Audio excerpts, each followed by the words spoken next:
Fear. We've all encountered fear. What is your posture towards fear?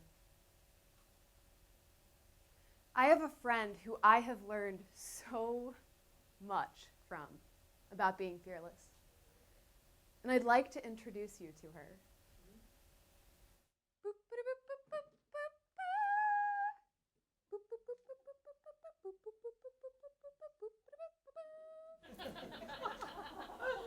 Hey, chickens get stage fright too, right?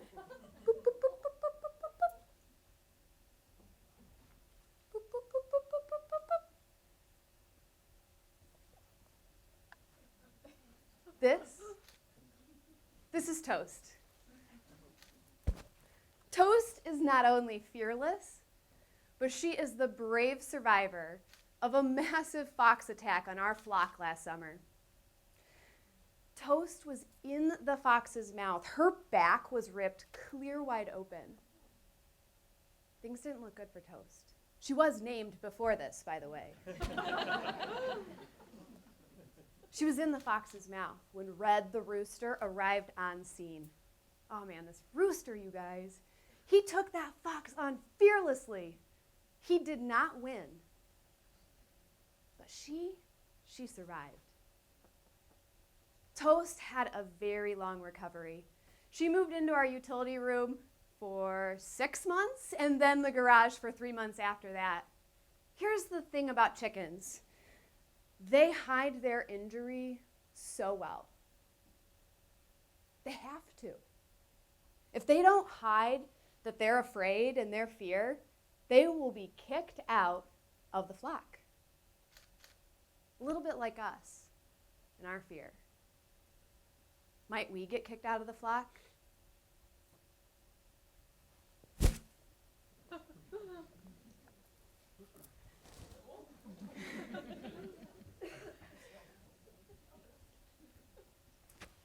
Fear keeps us safe.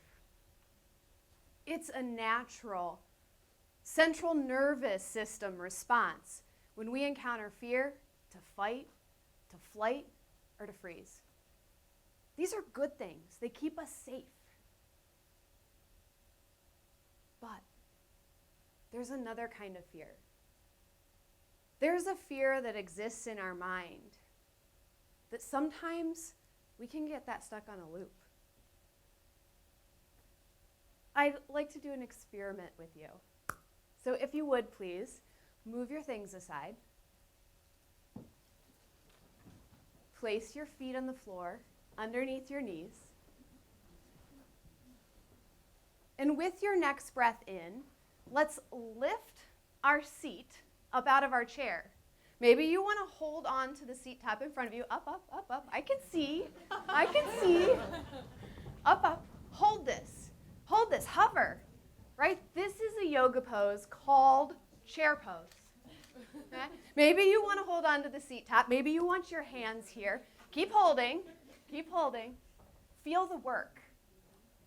Feel the physical edge of discomfort here.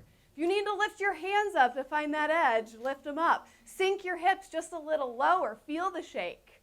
Feel the work. Feel the edge of discomfort. One more breath. You got it. Let's take a seat. How are your legs feeling?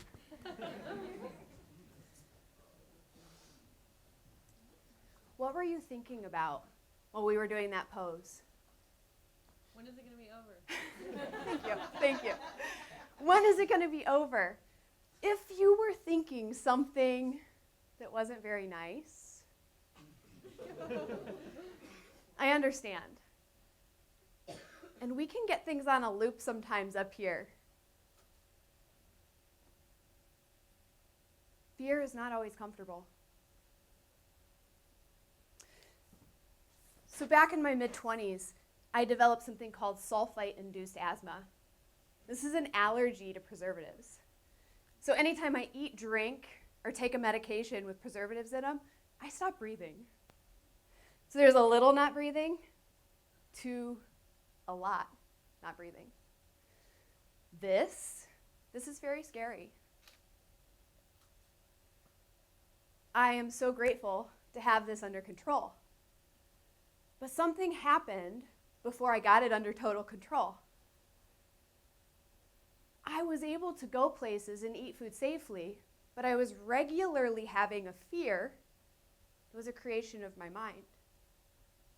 I was worried, do people understand how serious this is? Can I trust that they take my allergies seriously? Can I trust the packaging? Could I travel? Can I go to concerts, conferences, visit friends, family? I started to play this narrative over and over. But I knew that's not how I wanted things to be. I knew that I had to take this on. Remember, there's two types of fear. One, life and death, mortal danger. We got to listen to this one when it shows up every time. But that second type of fear, that one that we put on repeat, afraid of outcomes or fear of judgment, fear of success, fear of failure, those things are real. Maybe for you it's like a fear of bubbles or grass. Maybe daddy long legs. I teach yoga. A few years ago, I had students coming to class asking for more challenge. This was so cool. And so every week I would sequence a new designed sequence for them or a new challenging pose to take on. But it wasn't too long until this wasn't very fun for me anymore. I wasn't able to keep up. My students were starting to excel. And instead of walking into the studio excited, ready to teach, I had this happening in my head. I'm not good enough. There's somebody else for this job. You can't do it. And almost worse than that, I was afraid, so afraid, that they might discover me a phony, an imposter. So I'm talking with a friend, and he's an NFL coach. I'm telling him, I don't think I should teach this class anymore. I really like it, I'm having a lot of fun, but I'm not the right person for the job. We must hire someone else. He said, do you think I play NFL football? I kind of knew he didn't, but I wasn't going to say that. What he said next really changed things for me. He said, no, I don't play NFL football. And to be a good coach, you don't have to play the game. Bells going off for me. What had happened here? What was going on? I knew that it was me on repeat, walking into the studio, telling myself, I'm not good enough. And while I was wallowing in a pool of my own fears, my students, I was missing all of their success. They were thriving. I missed it because I was afraid and stuck. So what do we do about that? What can we do? Neuroplasticity, brain science. Okay, so we're going to go there for a second. The quantity of thought of a type that you have, your brain will make space for that. If you wake up in the morning and go through your to-do list of the day with an undertone of worry, and you do that every day, your mind, your brain recognizes the importance of that in your life. You will wake up tomorrow with more real estate in your mind for worry.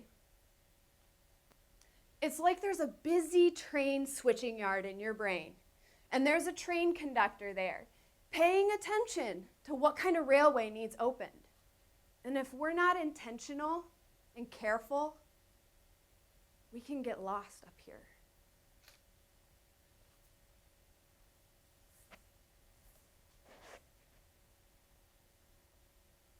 So what do we do? When fear rises up in your belly, you feel it in your throat, what do? You look at it. You see it. You remember that in life there will always be resistance around the good stuff. The bigger the opportunity,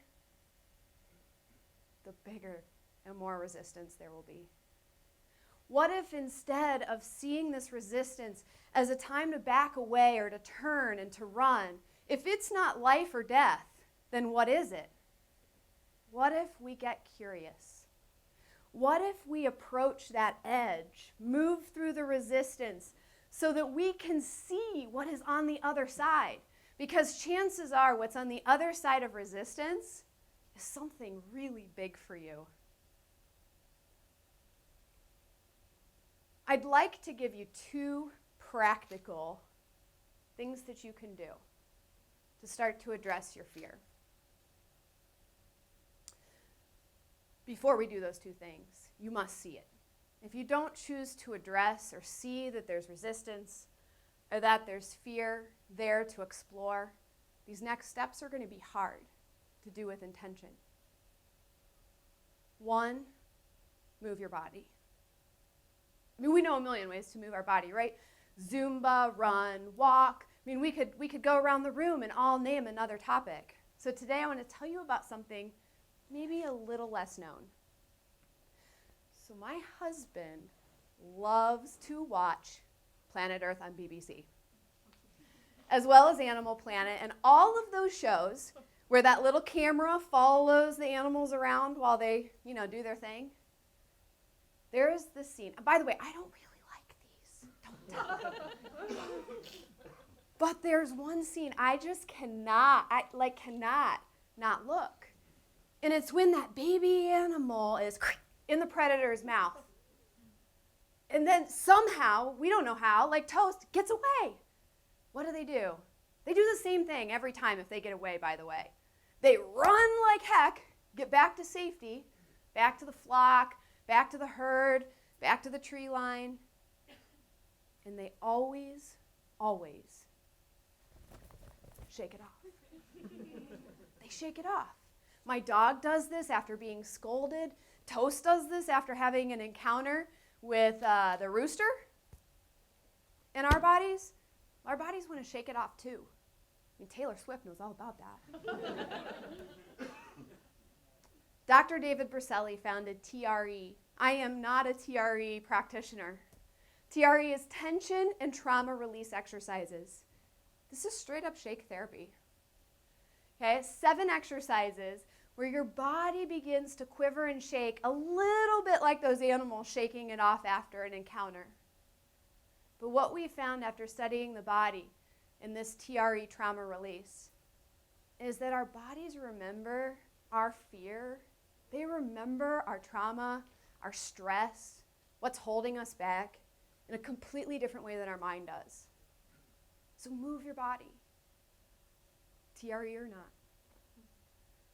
The second thing that you can do is to develop a contemplative practice.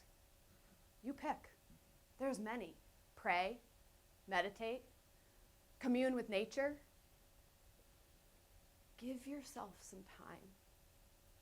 Because when we can sense resistance, we lean into that, and we look at fear, we stare it down, we give it the stink eye.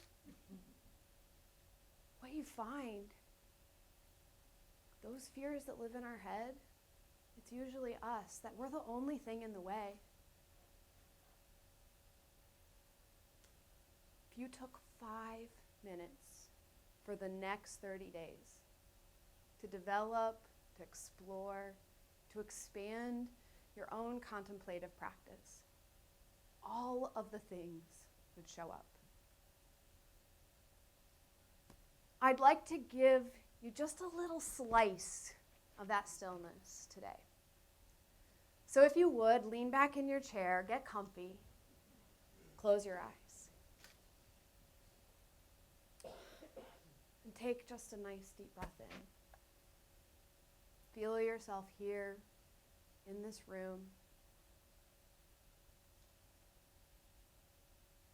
Take another deep breath in.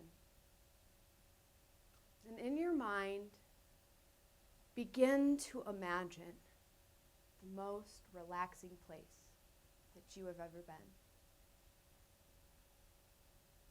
This might be something of your creation right now. See yourself there. Feel the earth beneath your feet. Let your ear listen to the sounds. Take a deep breath in and smell the smells. Feel the climate. Sense the weather.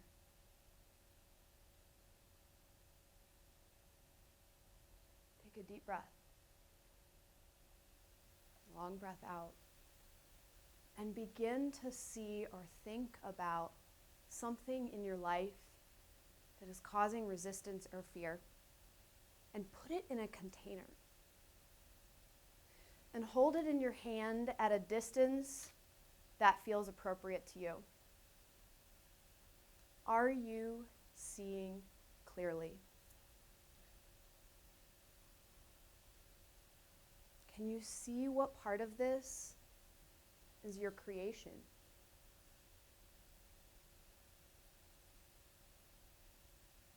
What is holding you back?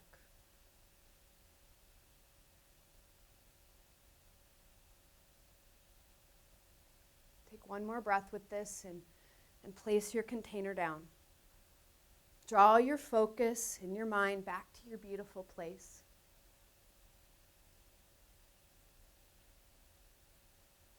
Smell the smells. Hear the sounds.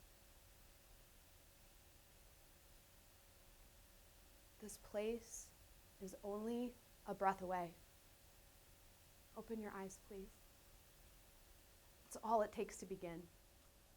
Thank you.